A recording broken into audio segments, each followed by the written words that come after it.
Suiseeya received her BA in International Relations and Politics from Scripps College, her MA in International Environmental Policy from Monterey Institute of International Studies, and her PhD in Environment from Duke University.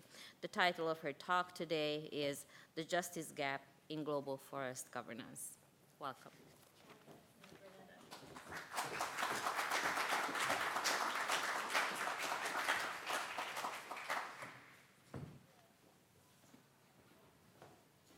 It's hard to come at the end of such an amazing conference. It's been really stimulating in a lot of ways.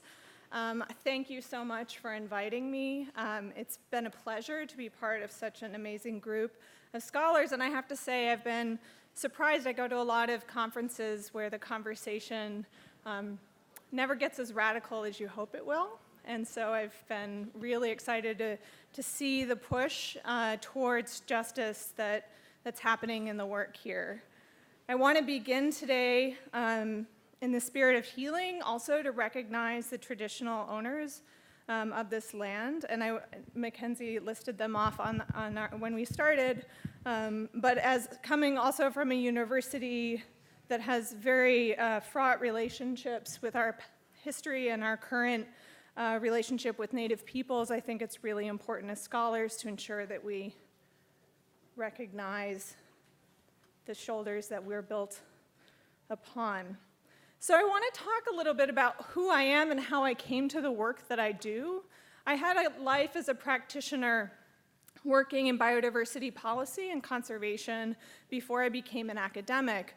And as a practitioner, I was charged with trying to figure out how do you get communities to participate in protected area management.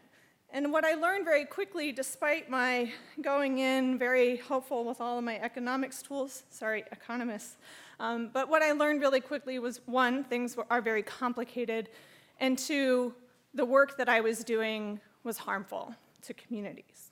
And so the work that I'm doing here today is in an effort to try to understand why good norms, like participation, can do harm to communities. And so I'm getting to some of the questions around how we try to solve environmental justice problems and what we need to think about when we're solving those issues. So a lot of my slides I'll blitz through because I wanted to make sure we're all on the same page, but many of you may be familiar with this report that came out in March about WWF's secret war. And the story that I'm telling is against the backdrop of the history of violence of conservation, both slow violence and pretty fast violence of conservation, primarily in tropical forested countries. So I'm going to start with telling you a little bit about where we've come from in global forest governance and what this history has been and where we have taken justice concerns through this process. So just to put it in context, global forests, as you may know, cover approximately 31% of the total global land area on Earth. But we lose a forest area about the size of Costa Rica every year. This forest loss is concerning for all of us for a variety of reasons. There are climate regulation services that you hear about. We lose about 100 species per day due to forest loss. And critically, worldwide, there are about 1.6 billion people who live in forests or next to forests and consider themselves forest peoples whose livelihoods, whose well-being, whose existence relies on their relationships with those forests. Of these, about 550 million would call themselves indigenous peoples. These peoples use forests for a variety of reasons, right? They're for medicine, employment, food, housing materials, and for spiritual and cultural services. 80% of the population in the developing world use non-timber forest products for health and nutritional needs, as well as a source of income. And so the environmental and social impacts of forest loss and degradation present pressing problems for all of us in society.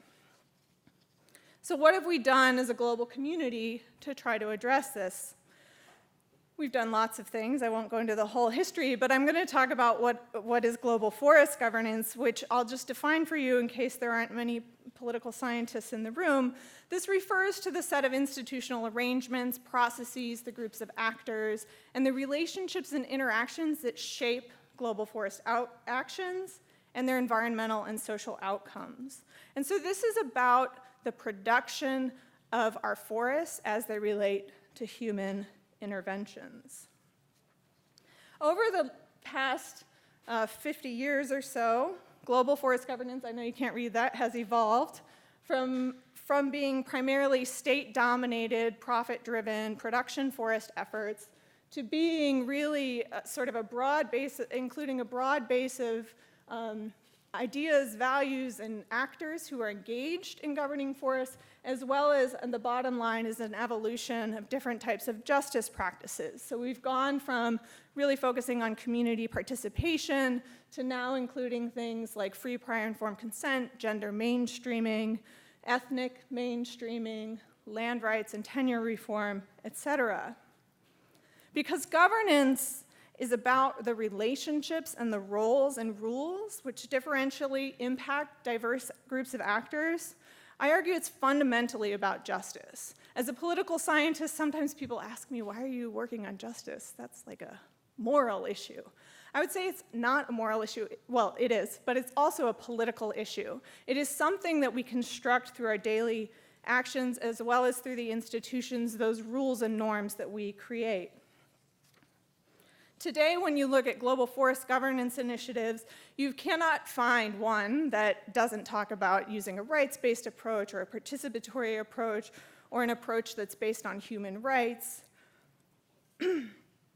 There's always some language now of justice, equity, and rights to describe the approaches to global forest governance, and it's a shift that's really responding to the injustices borne by forest communities for more than a century. Today, though, I started with that slide from the WWF report, we still do see a persistence of injustice in global forest governance, and the particular problem I'm interested in is why do these injustices persist and perhaps worsen in the face of the justice practices that we've deployed? And usually, and I think we've seen a lot of this in this conference, we know justice because we see injustice. So what is then the justice that we're trying to produce? And we often will see, as in the EJ Atlas, I don't know if you're familiar with that, ejatlas.org, EJ cases there are identified through forms of conflict that may emerge. Other EJ cases may view justice as a question of inequality. And here, and I'm rethinking this after your talk, Brendan, I talk about it through displacement. Which now I'm rethinking, but I'm talking about a violent form of displacement. So it's not sort of a casual, oh, you have these options over here. It's a, we're displacing you in very violent and abrupt ways. There's a lot of overlap between these different things, but essentially the forms of displacement that happen through forest conservation are things like physical displacement, like that happen through resettlement or habitat destruction. We see socioeconomic displacement, which happens through limitations on access to forest products, disproportionate exposure to environmental bads, disproportionate burden of costs. We see cultural displacement, which John talked about earlier, this loss of language. So we're seeing the destruction of sacred forests, privileging scientific knowledge over traditional knowledge. And as John mentioned earlier, 25% of the world's 7,000 languages are facing extinction.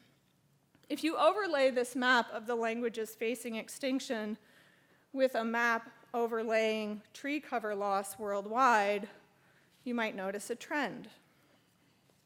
That the places where you see the most high levels of cultural diversity, you also see high levels of forest cover and biological diversity, and some have started to move towards a term called biocultural diversity. The last form of displacement, which I think is something that we've talked a lot about during this conference, is political displacement. And this refers to things like exclusion from decision-making processes or using presence as the indicator of inclusion in a participatory process, or non or mal-recognition of traditional governance structures in these communities. And so the work that I'm doing talks a lot about indigenous peoples and forest peoples in Southeast Asia. 70% of indigenous peoples worldwide live in Asia. Culture, identity, and land and lifeways are interwoven, culture, identity, and lifeways are interwoven with land and for many forests. So although indigenous peoples are only 5% of the global population, they account for 15% in material economic terms. They account for 15% of the world's poor. So there are lots of ways to tackle these questions, right? Why did these forms of displacement happen? And often what we see in global forest politics and global forest governance is this diagnostic approach. So we say, what are the possible explanations for different environmental justice phenomena? If we can find the explanation, we can find the solution, and then we'll solve the problem. So we've heard a lot about the different theories, and I can talk more about that later if you're interested. But what I'm referring to here is not an oversimplified way of thinking about environmental justice problems, but rather an approach that looks at the component parts of a problem and tries to tackle different elements of them. So it focuses on identifying how interactions among different parts of a system contribute to a problem, and thus the outcome, but it's not necessarily framed in understanding the problem in a variety of ways, but rather you see the problem being defined in one way, and you find the solution for that one problem. Before I move on to what the approach I use that's an alternative to this, I want to talk about what I mean by justice. In the global environmental justice literature, there's sort of the assumption that everyone sort of agrees that there are these three dimensions of justice. Distributive justice, which we've talked a lot about, which is about distribution of environmental goods and bads and risk and exposure. There's procedural justice, which is not just about participation, but it's about influence in decision-making processes. And lastly, I use a different definition of recognitional justice than Tony did, but this is the right to equal respect, opportunity to participate, benefit in, and avoid harms, and this is the critical part, without these being dependent upon assimilation into dominant cultural norms. So it's this question of, am I being invited to your table, or can I create the table, right? What Kim Wasserman was mentioning to us. So when we look at these different forms of injustice in global forest governance, what we'll start to see is that these different forms of displacement reflect different dimensions of justice. But many of the injustices that we see in these forms of displacement are the result of solutions to other forms of injustice.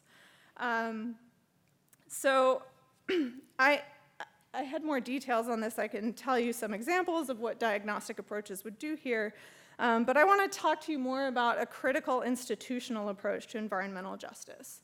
And so this is an approach that takes an empirical, critical, institutional view, which means viewing justice as a political phenomenon and an institutional phenomenon, which opens up possibilities for empirically investigating justice's plural and multivalent forms.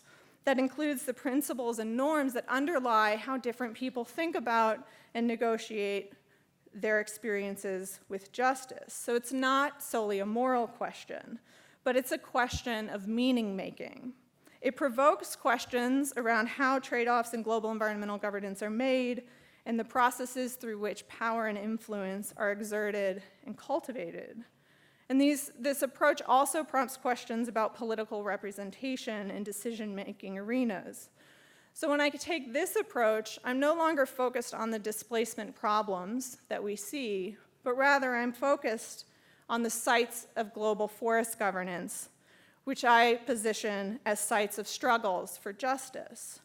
And this latter perspective gives more of a political account that brings agency back into the forefront of approaches to justice in global environmental politics, where it's sometimes way out here. And it considers how environmental justice and injustice are made and remade through our institutional processes to address global problems. Okay, that's very abstract. What does this look like in practice? In practice, what it means is you look at the claims about environmental justice and you examine the ideational foundations of these claims as a way to understand how and why particular ideas of justice gain and lose traction. So the questions that you ask then would be, where are the struggles for justice taking place? What are the struggles? Who is engaging? And what scales, values, and distributions impact and reshape these struggles? So this is really asking about how do we structure justice in our decision-making processes.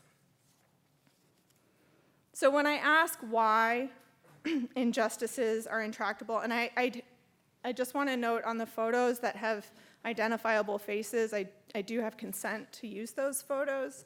Otherwise, I don't use photos with people that you can identify.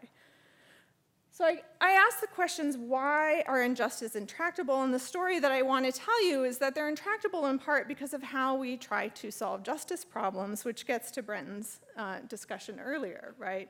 This is how good norms can do harm. And the explanation that I'll pose to you is that prevailing norms for justice in global forest governance constrain the processes of norm evolution that's necessary to produce justice. I won't go into a lot of detail on the methods here. I'm happy to talk to you more about that, but this study that I'm sharing with you is a multi-scalar study that goes from the individual level in households across Laos in 5 different villages, up through policy arenas at the national level, and then to 5 sites of global environmental governance. The data are primarily ethnographic, some collected in team-based ethnography, some solo ethnography, as well as household surveys, interviews, document, and archival analysis. So what I want to tell you about these norms and institutions is I'll say that there is this justice gap, but it's not the kind of gap that you might think of, right? That governance gaps are these gaps defined primarily by the absence of something, but rather this gap refers to the persistence of remediable injustices produced by the institutions designed to address the injustice. So there are really 2 main issues that I want to share with regards to a specific community. One are the justice practices that perpetuate injustice, and the second are the different worldviews and cosmovisions that guide the different groups and create normative tensions. So this work was carried out in, the case I'll share with you is from Nakhai Namtun National Protected Area in Laos. It's not new, but because of a new hydropower project which inundated part of the protected area here, there has been an intensive management effort beginning in 2005, allocating a budget of $1 million per year to manage inside this protected area, which, to give you that in context, the annual budget for managing protected areas in the entire country of Laos at that time was $10,000. So $1 million is a lot of money.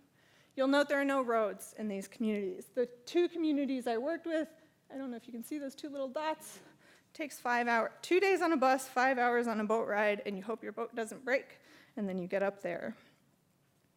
So located on the southern banks of the upper Namtun River, Boun Ko Bung is a small village. There are 39 families that live there with a total population of 102 people. And the peoples that live here are Makong, which is also known as Bru or So. They're a small ethnic minority that are dispersed across Laos, Vietnam, and Thailand. They're about 2.5% of the total Lao population. Customarily, Makong are deeply integrated with forest and land. Women give birth in the forest. Men cannot hunt during pregnancy. Families, the first to inhabit an area, are considered to have unlocked the human and natural fertility of the land. And they have an allocation principle around land called Kuryung, which means first in use, first in right. But typically, land that's allocated in these communities is decided annually by the village chief with advice from a council of elders and authority from the founding lineage of the village. And they allocate land based on household needs. So one year, if you have a bigger family, you might get more land, and the next year, you get less land. If you think about, I'm sorry, I'm skipping through. So I'm talking about land here, and one of the biggest things we know in conservation is that if you give land tenure security to people, they'll be better off and conservation will be better off. So what does tenure really mean? In the context of Laos, there are sort of three main categories that you should think about when you think about what tenure security is. States view land as territory. They get the value of the land from use, and they use tenure to control things. Conservation organizations view land as habitat. Also, they see value from use or non-use, and tenure is used as a management tool. For forest peoples, tenure security is about sustaining land identity relationships. There's existential value from the land and also from tenure. So the justice struggles that I'm talking about are the struggles over how this meaning-making process around tenure takes place and the extent to which tenure security projects can actually deliver what you want. So in Laos, this takes place through a process called land use planning and land allocation, which I'm sure you're familiar with. But essentially what this does is it brings groups in the village together. They can do this in a whole single week. And they talk about all of the ways they use the land, they map it out, and then the government gives you 3 hectares of land that you can now use. What's the problem with this? I'm almost running out of time. The problem with this in this particular community is what happened following land allocation and land use planning is that villagers started to face severe food shortages. Why does this happen? Because some villagers need access to different kinds of land and different sizes of land to feed their families. So when talking with villagers who before this project essentially had no interaction with the government, they actually felt that they had tenure security before, and now following land use planning and land allocation, they feel very at risk with regards to what's happening in their community and that they can no longer provide for their family, and they're pretty fearful. This is what happens when you map out land. This really doesn't reflect Makong visions of the world at all. But the justice problems that we see through something like land allocation, which is intended to uphold our justice norm of tenure security for forest peoples, is that we're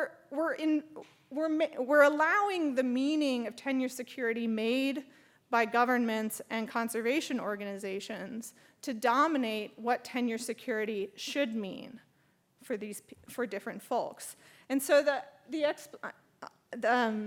in this case, if we were to take a forest people's definition of what justice would be in the land allocation process, it would be about trust and self-determination, not about adjudication of conflict. So what do we do with all of this?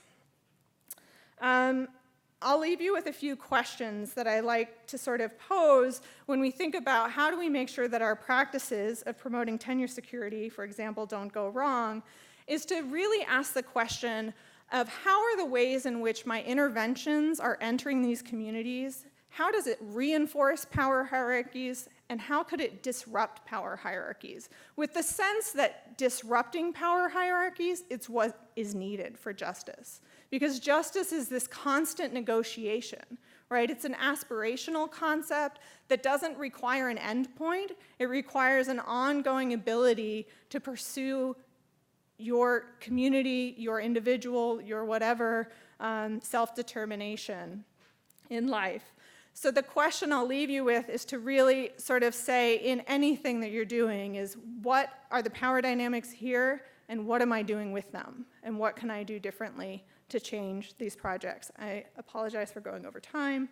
I appreciate you listening, and thanks to all these great folks.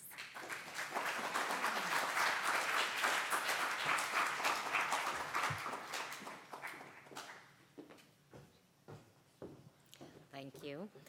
Our second presenter is Professor Debarati Sen, who is Associate Professor with a dual appointment between the School of Conflict Management, Peace Building and Development and the Anthropology program at Kennesaw University in Atlanta. Her research takes place at the confluence of cultural anthropology, development studies, gender studies, and conflict studies.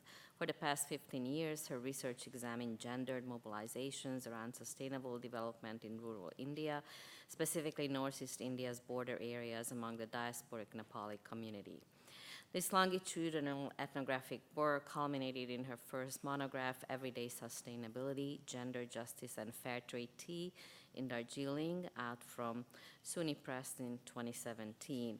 This earned the International Studies Association's Book Award for the Global Development section and the Gloria Ianzaldúa Book Prize from the National Women's Studies Association.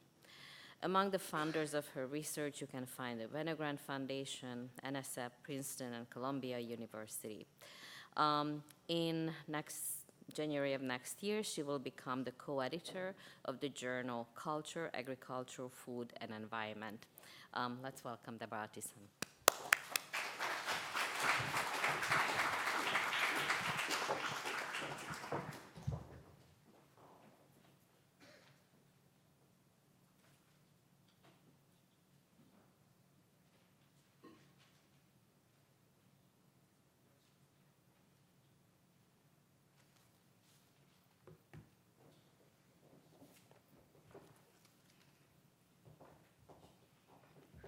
Thank you, everyone.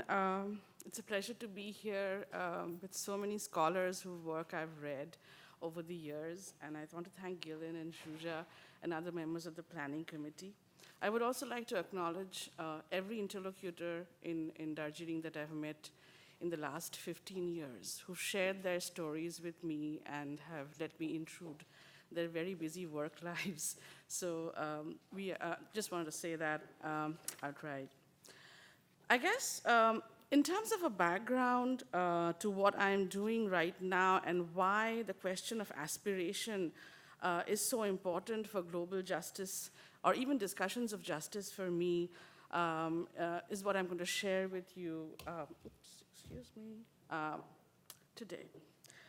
My previous work, especially for the book, was based on sort of the frustration that social sustainability and its relationship to the economic and the efficiency discussions in sustainability are often fallen by the wayside.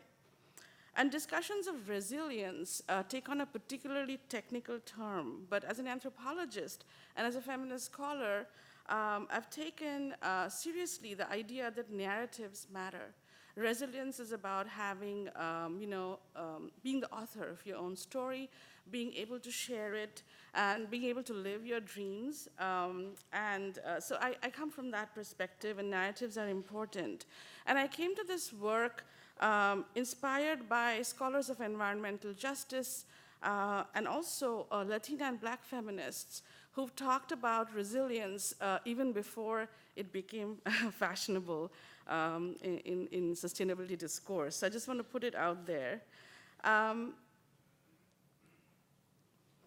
So overall, my book talks about, it takes a long look at how people who are illiterate, people who farm, people with very little education and resources understand sustainability and how they mobilize around it. And I'll be happy to share insights about that in the Q&A.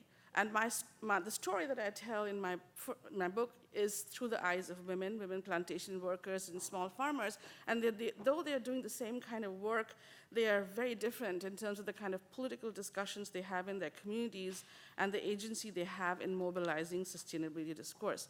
I cannot assume that everybody knows where Darjeeling is, so I will show you a map. This is the map of South Asia, and Darjeeling is also located in a very strategic place in the map in South Asia. And this is important because this particular region is heavily securitized. And the people I talk about and work with are Nepali minorities who are not indigenous people, but migrated from Nepal to India 200 years ago to work in plantations and to labor for the British Gurkha regiment. And militarization is a big part of who they are, and their stories of resilience also revolve around not just farming, plantation work, but also subnationalism.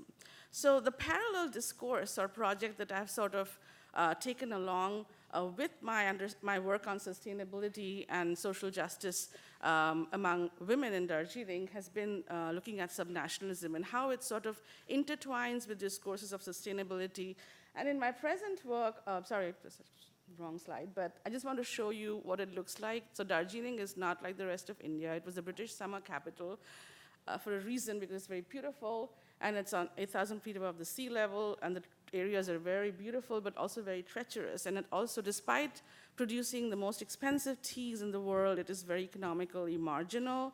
And Nepali ethnic minorities face a lot of racial discrimination within the Indian nation, and for the past 100+ years, they have been fighting for their own state within the Indian nation. So this is the context that you have to understand to see where I'm going with my work here.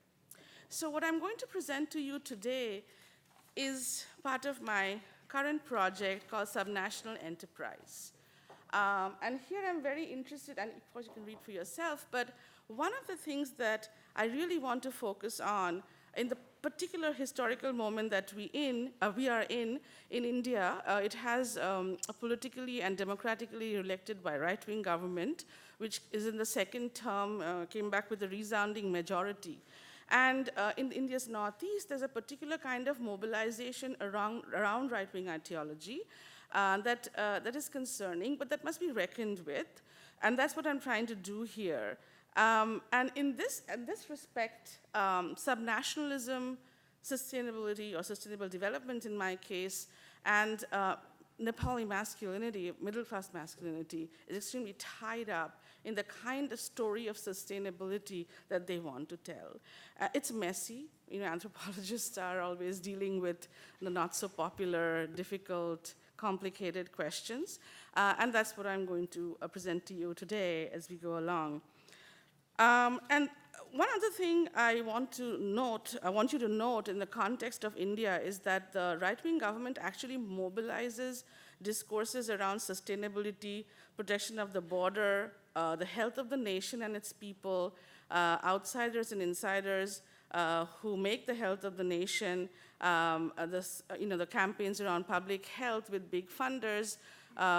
So it's a very interesting broad context that I'm talking about. So I guess it behooves me to talk a little bit more about what I mean by militarized identities and in the context of the subnationalist movement, and why it's important for the discussion on sustainability, production, and global justice. Also all images here are either taken by me or with permission from public sites where I have derived. This is actually an image from a local website called Darjeeling Chronicle, which that people in Darjeeling or educated youth in Darjeeling have put together so that they can publish news about their own communities. And in the last couple of years, especially in 2017, when they had the most recent political mobilization to get their own state, they had to tell their own stories through these websites, because the national newspapers tend to ignore a lot of what happens in Darjeeling, unless it consists tea profits or open violence. So the slide here is actually a historical photograph, and the yellow font text says "Pride," and you can see that it shows Nepalis working with the colonial general to map and view. So it's an image of collaboration that is portrayed here. And this sort of, hearkening back to the colonial past as a way to prove loyalty to the Indian nation has become quite everyday for ethnic minorities. And this is important because we must understand that the inclusion in sustainability discourse, or getting resources out of sustainable tea production, is not automatic. And there are not just gatekeepers, obvious gatekeepers, but ideology itself lends itself to certain kinds of articulations. And so these cultural productions around sustainability is something that I'm deeply interested in. My work tends to be around those. And this type of militarism is very gendered. Just to give you an example, the first thing that moderately lower to middle class Nepali household will do for their boys is to collect the bribe for getting them into the Indian army. Because when you go to the Indian army, you have to get through the very difficult tests, and it's a corrupt system. So you have to bribe the people to get in. Yeah, it's controversial, but it happens. And what happens is that becomes your ticket to buying land and becoming mobile in this area, right? So you see, this is a picture from 2017, also published in the Darjeeling Chronicle, about women coming out in support of Gorkhaland, and their discourse was that our boys are protecting the nation, and we deserve our rightful place in the Indian nation in the form of a state. This is an aspirational goal for the movement, but it's part of everyday household discourse, right? So what I mean by militarism is these sort of mobilizations, not just the movement when it comes to the public domain, but everyday conversations around who Nepalis are, and they constantly see themselves as protectors of the nation, as people who gave their labor during the time of the British, but also in contemporary India.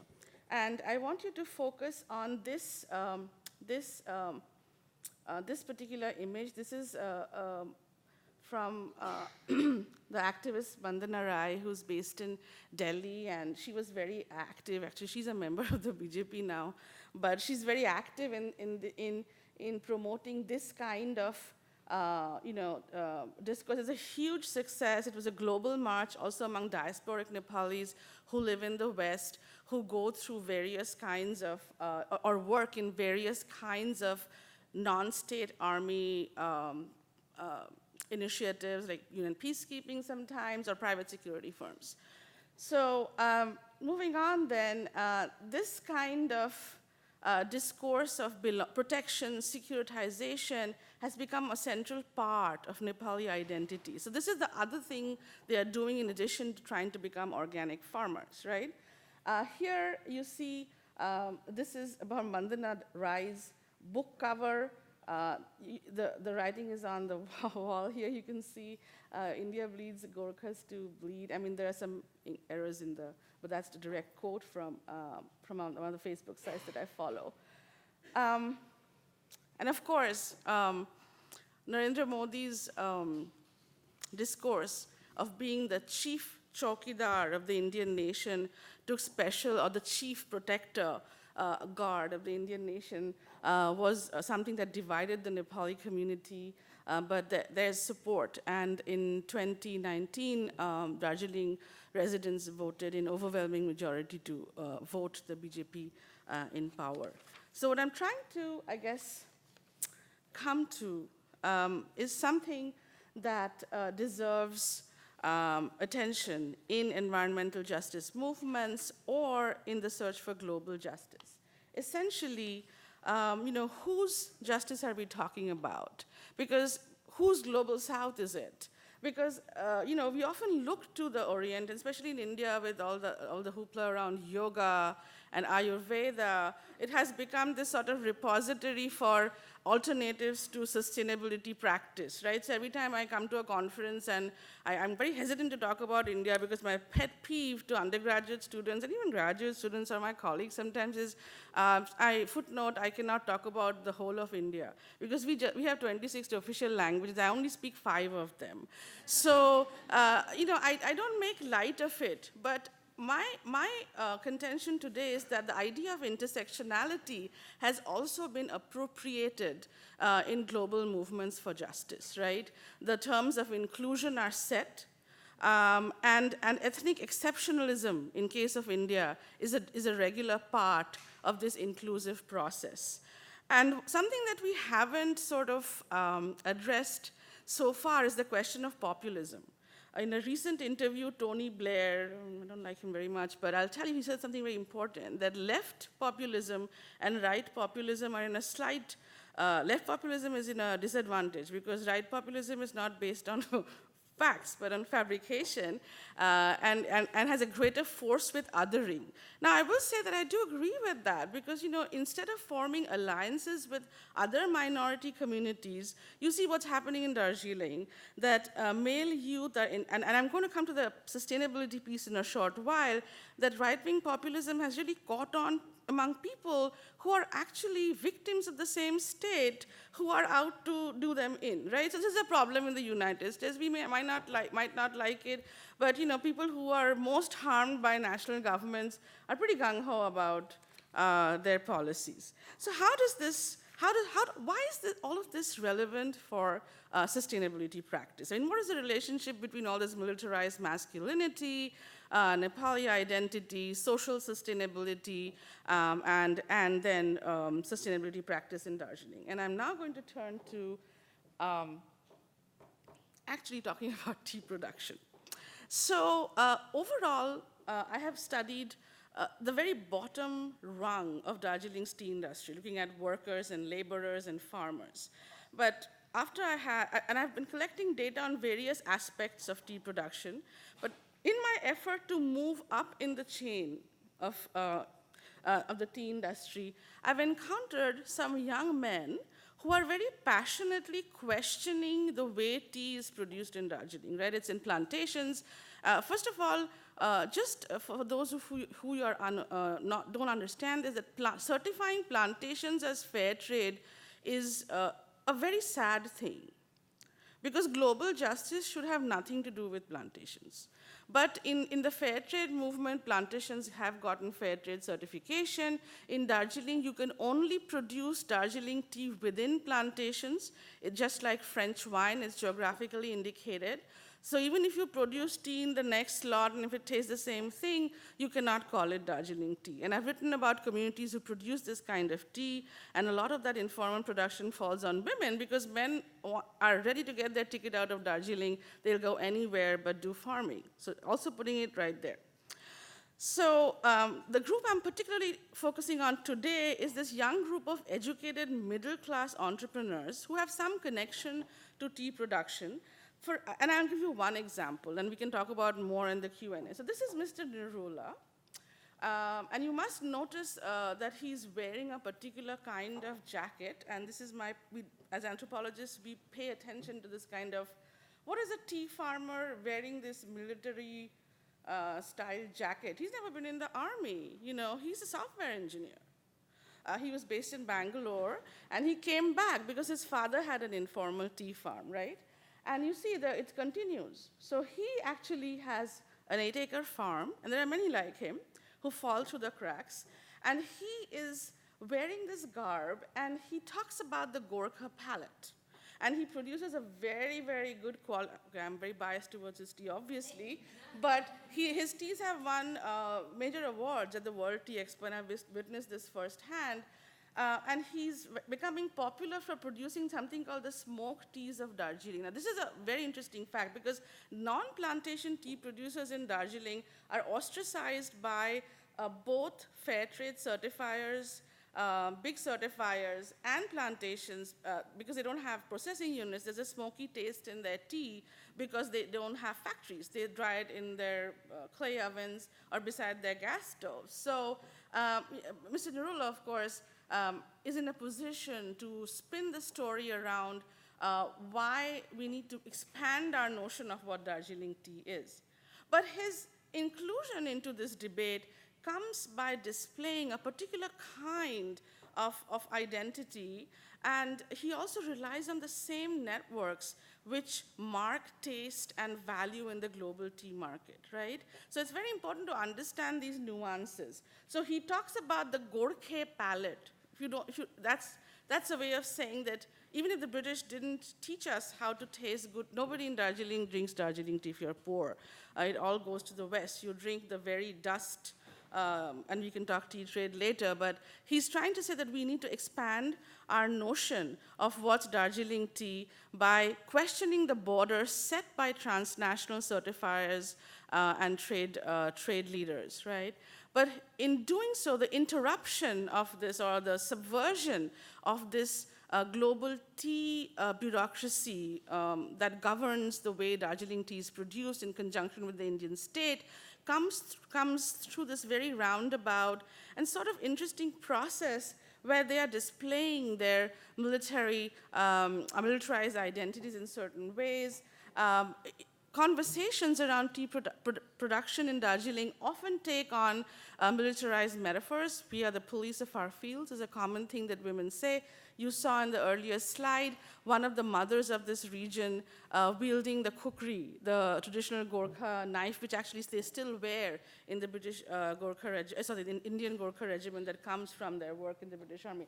So the reason why I focus in on this particular story, and there are many like this, is that ethnic exceptionalism has a certain cachet in the sustainable tea market, but it also sort of begets subnationalism in a particular way in this very small place in India. I'll run through, this is his tea room, and here he calls it Camellia sinensis. Actually, there's a spelling mistake here, because tea actually in the biological term is called Camellia sinensis, and he said, doesn't matter. I can make a mistake because my tea is still Darjeeling tea and I don't care. So I know I'm running out of time, and I'm going to focus on my all-time favorite slide.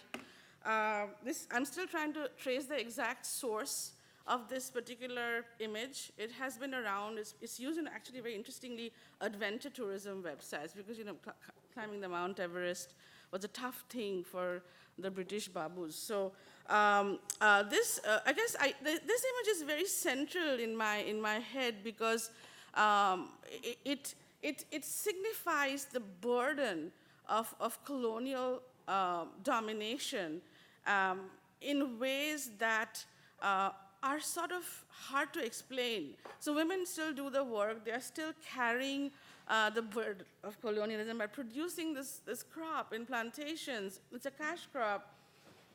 They're working in farms where their leaders are talking about the Gorkha palate, but they never get to drink this tea, right?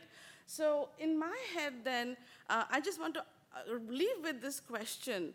What is a sustainable justice? What is sustainable Darjeeling tea? And how do we deal with these contradictions? We must deal with them. And what do we take from there in terms of how sustainability and right-wing politics enters through the same door in this area in India? Thank you for your attention.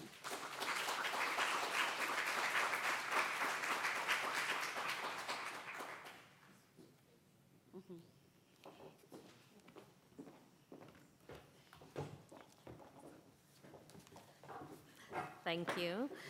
And I am greatly honored to present our last speaker on this panel, Dr. Giovanna Deckhero, who is a professor of environmental studies at Swarthmore College.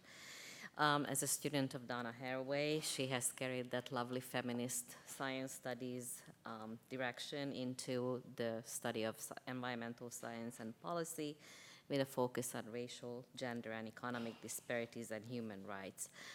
In addition to being the co-editor of the volume, Appropriating Technology, Vernacular Science, and Social Power, she is preparing two new manuscripts. One is entitled Embodied Ecologies, Science, Politics, and Environmental Justice.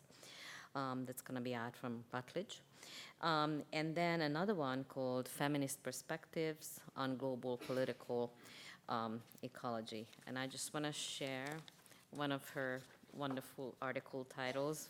I think we should be able to come up with titles like that. Welcome to the White Manthropocene, a feminist environmentalist critique. Please give her a warm welcome.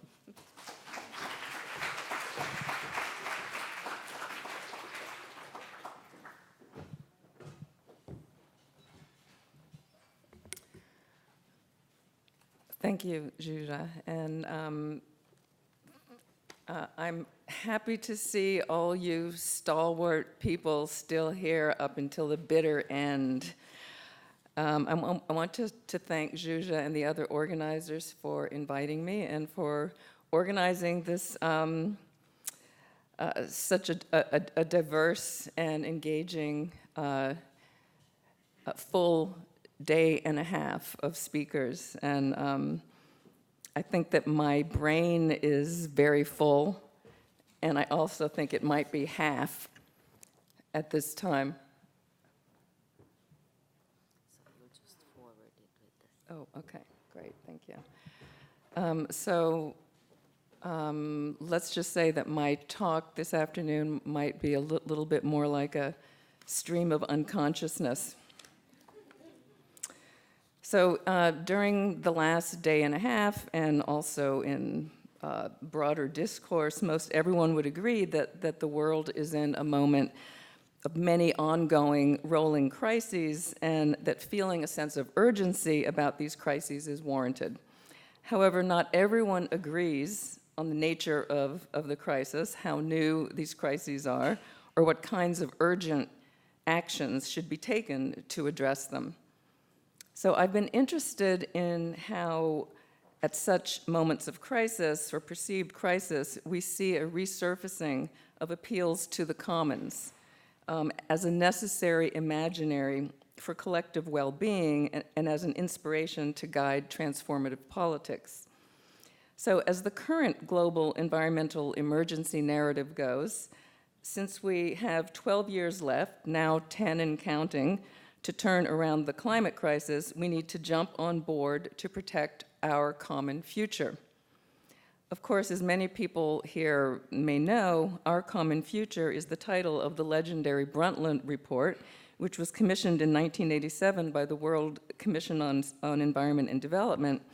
And this report had raised the alarm of a coming global social and ecological breakdown. Our Common Future had called for a renewed vision of a, quote, global commons, rooted in the conviction that global, and particularly North-South cooperation, was now vitally important to stave off certain catastrophe, a worldwide tragedy of the commons. This 1980s-style commons discourse of one worldism and common fate was born out of a perception of crisis potentially standing at the doorway, at the doorstep of the privileged, and it was communicated through expressions like spaceship Earth, thinking globally, acting locally, or the global commons. The universal we embedded in the Brundtland Report was roundly criticized back in 1987 when it came out. Activists and UN delegates from Global South countries criticized the tone-deaf pretense of the international environmental establishments trying to paint the UN's family of nations as if we were all paddling around in the same boat, living as neighbors in nice houses in the suburbs, or comfortably sitting in first class on spaceship Earth. The anemic response to the expressions of global crisis and the need for North-South unity would emerge as what we now know as sustainable development or sustainability, which I and many others would argue has overall amounted to a set of pathetically minimalist reforms to slow down capitalist growth. What happened to our common future? So again, today the narrative goes, we need to jump on board and act as if our collective house is on fire, as the quite amazing young Swedish teenager Greta Thunberg has voiced passionately in recent months on the global stage of the United Nations, among other places. We need to unite as one human family. We need to pull together to save our burning house and ourselves from certain collapse. So the burning house metaphor is a powerful and terrifying one. And of course, as a powerful metaphor, it relies on the readiness to connect the global scale meaning of this metaphor, seeing the whole earth as our house, as our home, as in the Greek word oikos, meaning house, which is the root of the word ecology. So being willing to connect this global scale idea of the house on fire to the terrifying idea of your own house or your family's house being on fire. And as a political message, this metaphor presumes that everyone can relate to it, which probably many people can, unless, of course, you don't have a house, if you're struggling with houselessness, eviction, gentrification, or if you've been forced to migrate from your homeland, or if you've become a refugee. So whose house is on fire? In addition to this collective house on fire image, but in a very different context, yet another appeal to our universal humanity and commonality surfaced in the early 2000s when the international scientific community proposed an allegedly geologically correct version of the collective we that would be recognized by renaming the current geological era as the Anthropocene, the age of humans. But who exactly is the collective we embedded in the Anthropocene meme, and whose common future are we talking about? So the appeal to the universality of the commons has often plagued environmental and climate politics. And with the emergence of the Anthropocene story for many critics, it yet again rears its colonialist head. Not all humans have been responsible, nor have benefited from sucking the earth dry. Some humans have created societies based on models of interdependence, reciprocity, and responsibility to and with each other and with other non-human relatives and ecosystems. Many indigenous scholars and Black climate justice activists have made this point clearly. The Anthropocene does not speak for them, nor does much of the mainstream sustainability establishment calling on us to join arms in common cause, galvanized by climate urgency. For critical indigenous scholars like Sandy Grand and Zoe Todd and Kyle White, any collective human project that wants to address the urgency of climate disruption must first urgently dismantle and decolonize the various arms of the settler state, including the university and its corporate sustainability regime. Rather than deploying the representational politics of inclusion, calling for the protection of the commons, we're all in the same boat, our collective house is on fire. If the aim is to build a thriving, ongoing commons, more fruitful coalitions and collusions would be opened up by first engaging in a politics of refusal and repair, a refusal to reproduce the settler, imperial, and carceral logics of mainstream environmentalism or the corporate university, and a commitment to repairing and healing damaged relationships and broken lands. Any new commons proposal, these critics argue, whether it comes from the UN, the scientific community, or university sustainability offices, that hopes to spur unified action to save the earth, and that claims that we're all responsible and we're all in the same boat, will not readily succeed. Michelle Alexander, who is the author of the book, The New Jim Crow, Mass Incarceration in the Age of Colorblindness, makes this point very directly, and she says, quote, "If progressives think they can win the climate fight in the long run without engaging meaningfully with Black folks and taking racial history more seriously, they better get Elon Musk on speed dial and start planning their future home on Mars, because this planet will be going up in smoke," unquote. The dream of collectively co-creating our common future is still a fantasy. So in recent years, in the midst of widespread social, economic, and ecological crises, there's been broader interest and louder calls for a revisioning of a collective sphere, even what I would call a turn to a new commons talk. This recent turn revisits an anti-capitalist, collectivist, environmental justice, and feminist focus on global capitalism's assault on social reproduction, which is putting at risk everyday life for most humans and non-human beings on the planet. In eco-activist spaces, for example, we have seen the rise of movements for degrowth, sanctuary, and solidarity economies. Some climate-oriented just transition movements like the LEAP movement in Canada have started to build alternative collective governance structures. Others, like Extinction Rebellion in the UK, have used nonviolent civil disobedience to try to forestall the coming extinction of humanity itself, as well as other species. In national politics in the US, we have seen a revival of eco-socialist proposals, such as the Green New Deal, emanating from the quasi-left-leaning wing of the Democratic Party in the US. But of course, diverse cultures of collective care, commoning, and mutuality have always existed and still do.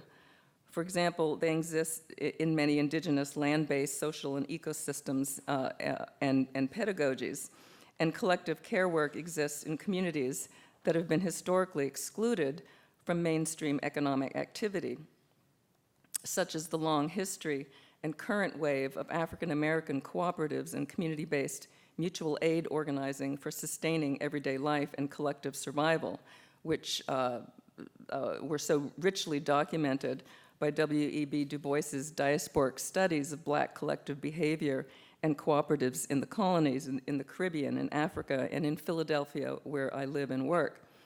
Are these different approaches to the collective sphere, to the commons, in conversation with one another, or are they at odds? Do the ghosts of the colonial universalized we problem, the universalized we problem, as in we white, Euro, Australo, North American people, does this we problem haunt the new interest in the commons? I'm very interested in what a decolonial framing of commons praxis might look like, and where might some examples, models, or stories that are signaling new possibilities for collectivity, solidarity, or eco-socialist political unity. While many commons theorists pay homage to Nobel Prize-winning economist Elinor Ostrom's work on rational choice theory and co-management of the commons, I'm interested in approaches to commons or collective well-being informed by ecofeminist or feminist political ecology lenses, including, for example, the work of Silvia Federici, Emily Kawanu, Chizu Sato, J.K. Gibson Graham, or Vandana Shiva, who do not see the commons exclusively as resources or places per se, but rather as a set of practices and relationships. They often refer instead to practices of commoning, such as, for example, practices of food production, land restoration, cooperative housing, cooperative childcare. Such practices of commoning are understood as a complex set of social processes and relationships that support a shared sense of interdependence and resist neoliberalism's and the state's ongoing and new forms of enclosure. Feminist critic Silvia Federici has argued that contemporary commoning practices have arisen in response to what she refers to as a new round of enclosures, which she says are creating ever higher rates of precarity and dispossession. Some of these new enclosures include, for example, land grabs for fossil fuel extraction and new oil and gas pipelines, water grabs for industrial agriculture and hydroelectric power, roboticization and outsourcing leading to rising unemployment, mass incarceration and migrant detention centers, gentrification, homelessness, and housing unaffordability, conservation programs like REDD Plus, creating forest enclosures and the loss of indigenous land rights, seed patenting and the loss of farm and food sovereignty, and austerity regimes calling for the privatization of social entitlements, which end up pricing out most people from access to decent health care, housing, and education. So these new enclosures, or new forms of enclosure, represent an ongoing threat to social reproduction. In other words, a threat to the ability to maintain everyday life for millions of people around the world. The politics of enclosure creates dispossessed, eliminated, and excluded people not only of their access to land and resources, but of their sense of power to have a say in their own everyday security. As Federici argues, people are left with the need to demand inclusion or representation, to ask for and be thankful for the security and protection that the state or the corporate power structure offers them. Those that don't comply are criminalized, thrown in prison, detention centers, reservations. They're deported or ostracized by being denied housing, a safety net, education, reproductive and health services, or environmental rights. The politics of the commons, on the other hand, aims to create a consciousness that challenges the logics of possession and doling out of rights by the state, and instead aims to cultivate relationships founded on reciprocity, mutuality, and most important, on care. As feminist scholars have long shown, care work, or the work of social reproduction, is a necessity for sustaining everyday life, as well as for sustaining social and ecological well-being. But it remains invisible, underpaid, or done for free by women, people of color, immigrants, or other marginalized groups. Ecofeminists draw heavily on the many commons that pre-existed or have survived outside of or beneath settler colonial context in the Americas, including Native American tribes who were the first commoners on these lands, and the Maroon and African common systems that fugitive slaves constructed in the heart of plantation economies. In more recent times, feminist commons theorists highlight, for example, the Zapatistas, the Standing Rock encampment in North Dakota, and the traditions of buen vivir, or living well together, the social ecological commons practices created by indigenous groups in Latin America. They point to these ideas of the commons as examples of systems that collectively reproduce everyday life, create new social institutions and mutualist safety nets, and build new visions of self-government, demonstrating that the world can be organized and lived otherwise. But the commons historically or presently do not always embody egalitarian nor inclusive forms of organization. Despite the claims by many new commons theorists that commoning is about difference, not commonality, and the ideal commons would constantly expand the scope of its participants, the new self-identified commons movement tends to be very homogeneous and very white. What would it take to decolonize the idea of the commons and to facilitate the shaping of a collective sphere or a story of us committed to transformative ecopolitics in this time of climate urgency? Is gathering together at a professional academic conference like the iSEE Congress, for example, a generative site to realize this aspiration? I think that many of us believe that the university can be a site of possibility for doing education and research otherwise, for supporting knowledge co-production across borders that enables different human nature relationships and responsibilities.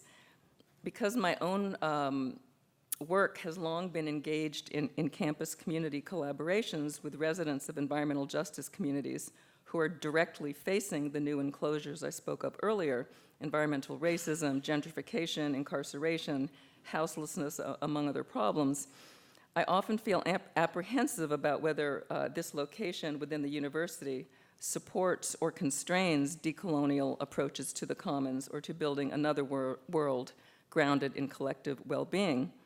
In thinking about this dilemma, I have found helpful the ideas of Stefano Harney and Fred Moten, two scholars of the Black radical tradition who analyzed the university as a commons in their widely read online essay, The Undercommons, Fugitive Planning and Black Study. So in this essay, Harney and Moten disavow the very idea that the university is or can ever be an enlightened place where meaningful answers or solutions to the world's most pressing problems can be found. In fact, they argue the university as such is complicit in the worst forms of destruction and suffering. Far from its public self-promotion claiming that it is producing global leaders who will tackle the world's social and ecological crises, the university, they write, quote, is dedicated largely to enhancing professionalization, to legitimating the myth of meritocracy, to social order defined as civility, to techno-scientific efficiency, to individualizing and privatizing the pursuit of knowledge and sociality, and to war, unquote. In their blistering critique, Harney and Moten advocate for taking refuge in and engaging in decolonial practices from the location of the undercommons, as they call it, what they describe as a subaltern, subversive way of being in but not of the neoliberal university. They write, the undercommons is a fugitive network whose escapees are committed to collectivity rather than a university culture bent on creating socially isolated individuals whose conformity to practices of academic skepticism and claims of objectivity leave the world as it is intact, unquote. Moten and Harney call for the development of the subversive individual, one who is committed both to a politics of refusal and to the abolition of oppressive institutions, And at the same time, this subversive intellectual is committed to a collective commons practice for research, study, and action. So abolition, they argue, is a positionality not just about abolishing oppressive institutions like prisons, for example, but the abolition of a society that could have prisons, or the dismantling of a university system that could be financed by fossil fuel-heavy endowments. Abolition, they emphasize, is about envisioning, prefiguring, and building a new society. It's about engaging in the healing and repair of those damaged relationships and lands that colonialism brought about to build a new commons that does not have to flee underground. So the question I ask is, can a commitment both to the commons, that is, working across different social experiences and identities to challenge racial and fossil capitalism and to support collective well-being of all human and non-human communities, and a commitment to the undercommons, refusing to be an arm of the carceral imperial settler state by building fugitive spaces outside of its enabling institutions, including the Settler Academy, to engage in decolonial mutualistic co-resistance, as Indigenous scholar Sandy Grand puts it. Can these two approaches to commoning foster spaces and possibilities for transformative environmental politics? So I think, uh-oh. Try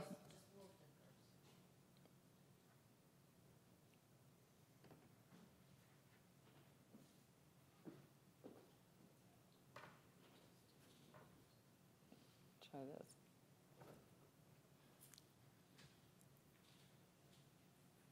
Working on updates. Well, I only have a couple of slides, but it's restarting. Well, okay, so let me just say, maybe the slides will come back, but I think I think that there are many positive and proactive responses to these questions of can we actually bring together the idea of the commons and the undercommons. And I wanted to show you a couple of slides of how I see that this happening in North Philadelphia, where I work with my students and community partners. In the city of Philadelphia, which is known as the city of brotherly love. But I wanted to comment really briefly on how I think focusing on local commoning practices or undercommoning practices in Philadelphia involves thinking globally, which is, of course, the subject of this panel. So environmental justice scholars have long argued that thinking globally and acting locally requires a close attention to scale. And they've argued in support of multi-scalar methodological and theoretical approaches to studying environmental justice struggles. So, you know, this has included, for example, understanding how carcinogenic pollutants thousands of miles away from the Arctic region end up in high concentration in the breast tissue and breast milk of indigenous Inuit women. Also, this multi-scalar approach looks at how pollution generated, for example, in an oil refinery in South Philadelphia can emit particulate matter and carbon dioxide and other substances that lead to high asthma rates in children in the city, but also how that very same carbon pollution exacerbates the planetary crisis of climate change. So does this mean that I'm not going to be able to show them? Yeah, I guess so. Okay, my time's up anyway, so. But I did want to just say that there are a number of what I'm calling undercommons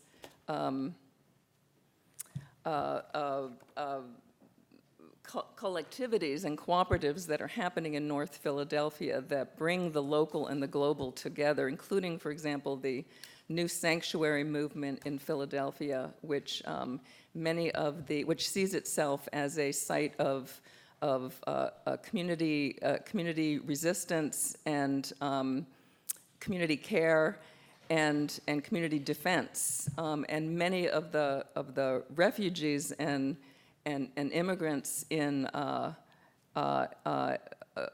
Philadelphia come from Central and South America, and many are in fact climate refugees. Many of the close to 100,000 Guatemalans who have migrated to the United States just in the last 2 years have come as a result of climate-fueled food insecurity.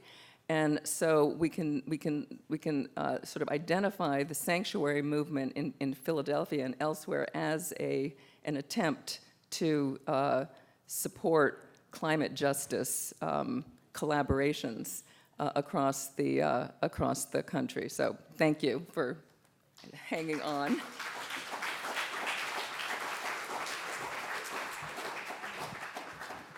if you could come back up here.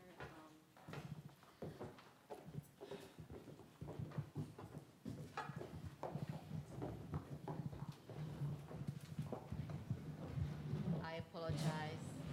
It's at 5 p.m. My computer shuts down too every day. That's when it shut up. So we have a few minutes for Q&A, and in the interest of time, I recommend that we just collect questions, and then our presenters will take them in a bundle and answer them one by one. So I'm going to collect questions.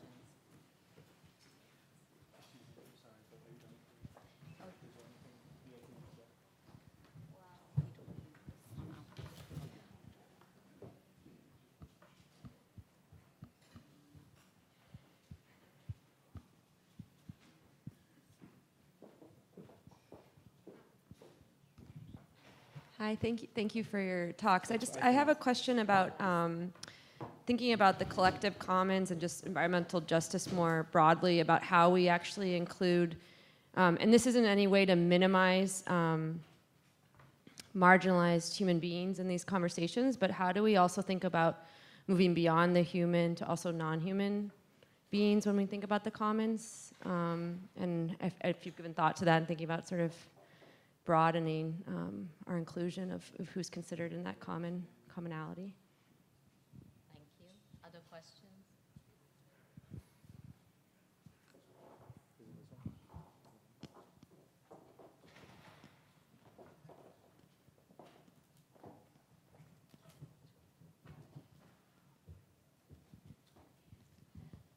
Well, I guess we're going to go ahead and take that question for the time being. Which of you would like to take it on? Should I turn it off? Just leave it? I mean, I think, sorry, just to expand on it, it's also just a really challenging question, right? When we're, this weighing of, these ideas of sort of like having a finite amount of justice, for example, and this weighing of like human and non-human needs in some of these environmental decisions. And I'm just wondering about thinking about ways to kind of expand our ideas of the commons to also include the many non-human beings that we share our planet with, and giving voice to them.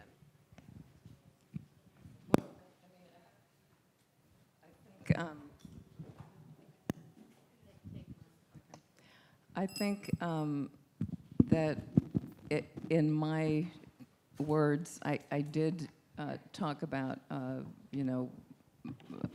commons thinking that does include human and non-human. So I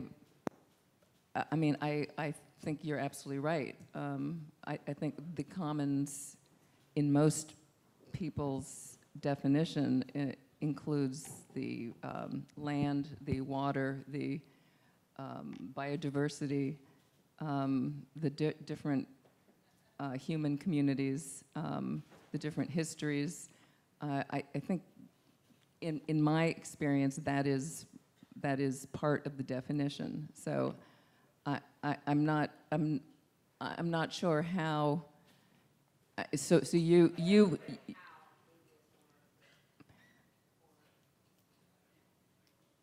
So you're hearing not including. You're hearing that it's not being included. No,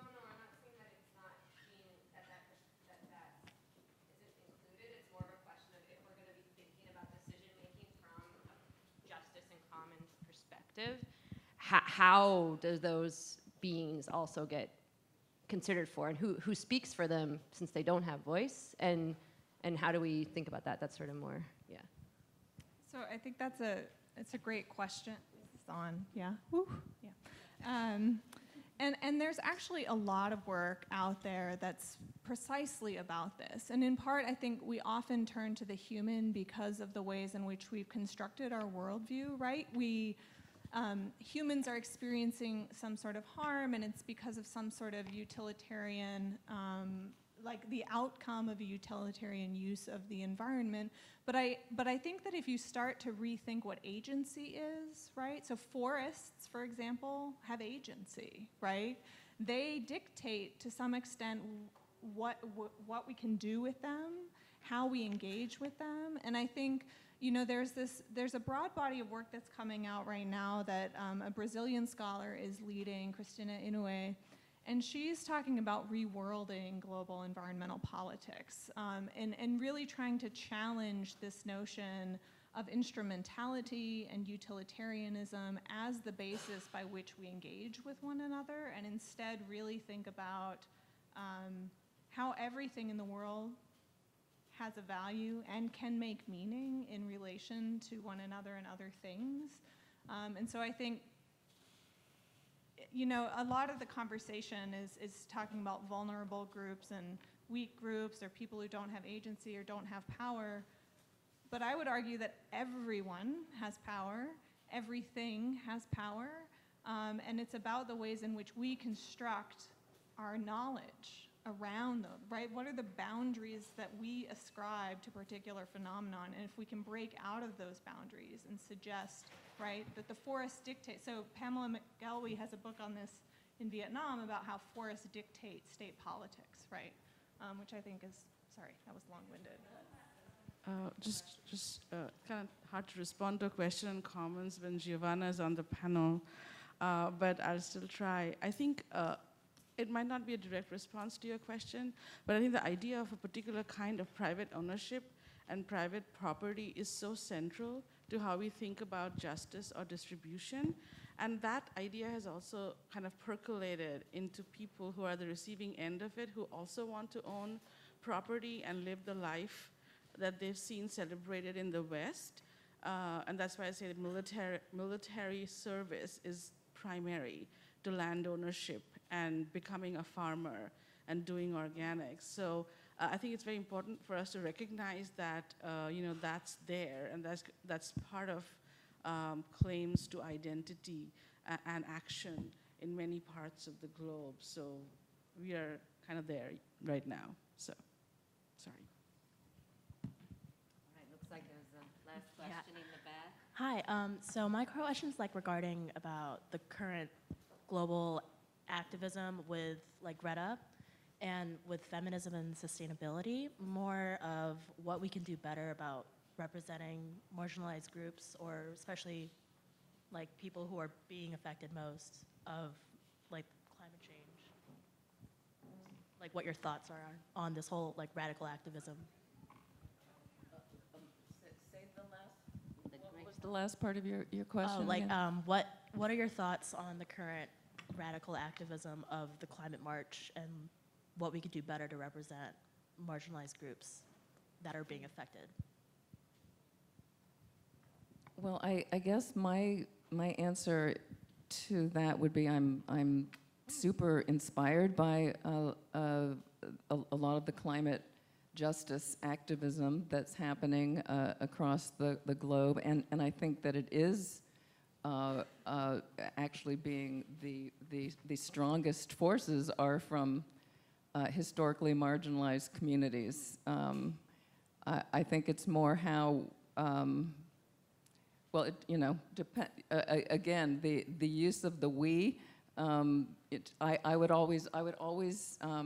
always think about what, when we use the word we, who's being included. So, which also it's one of the reasons I had a hard time responding to your question was we've talked about today. Well, we've heard a lot from Kim and many others about the biodiversity hotspots around the world, which are preserved as a result of many indigenous communities' social and ecological management practices that preserve biodiversity. So there's a lot that we can learn about how human and non-human communities live in social and ecological balance and harmony. And so that there's not a lack of how, that there's not a lack of knowledge or cultural possibilities for how we can actually create sustainable communities. And I think, again, the movers and shakers, the leaders on pushing for climate action have been those who have been historically left out, or are the ones who are most directly, have been most directly impacted. So for me, it's what can we learn from them, or what can we learn with communities who have been most directly impacted. So in Philadelphia, the environmental justice groups that are challenging the fossil fuel infrastructure in Philadelphia, the urban gardeners and urban agriculture groups that are actually creating sustainable agriculture in the city. I think we can learn a lot about how to put in place sustainable systems from the people who have been doing it, who have been forced to actually create strategies for reproducing everyday life. I'm not sure if I responded to your question, but yes. All right, Kim will. I'll just really quickly say two things. One is that I think it's important to ask the question of how do people want represented, like if you're talking about humans, how do they want to be represented and where? And I also want to push on this point about the academy and the ways in which disciplines really restrict what we see and how we understand the world to be. So for example, in the climate negotiations in Paris in 2015, if you read about them in the media and most reports, the Earth Negotiations Bulletin, there's virtually no mention of the thousands of indigenous representatives that were there, but 3% of the registered delegates identified as an indigenous delegate, which is significant, and it's a huge, I mean, I would say that is, it was astounding to see, and it's really reshaping things. So I think like pushing against the academy too in what's viewed as important, what are the important questions to ask, right? And how do we make things invisible, and how do we push back against that invisibility would be important. I'm going to give the last word. I think I agree with my panelists here. I think it's very important to think also about institutional reform.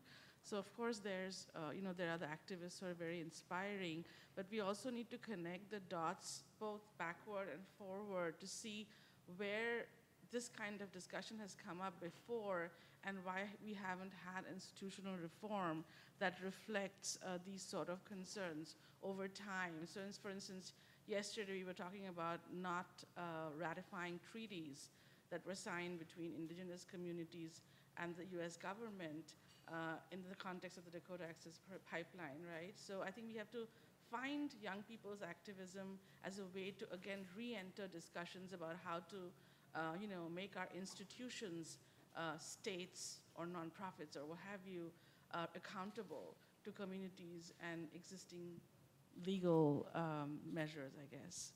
Thanks. I'm afraid this is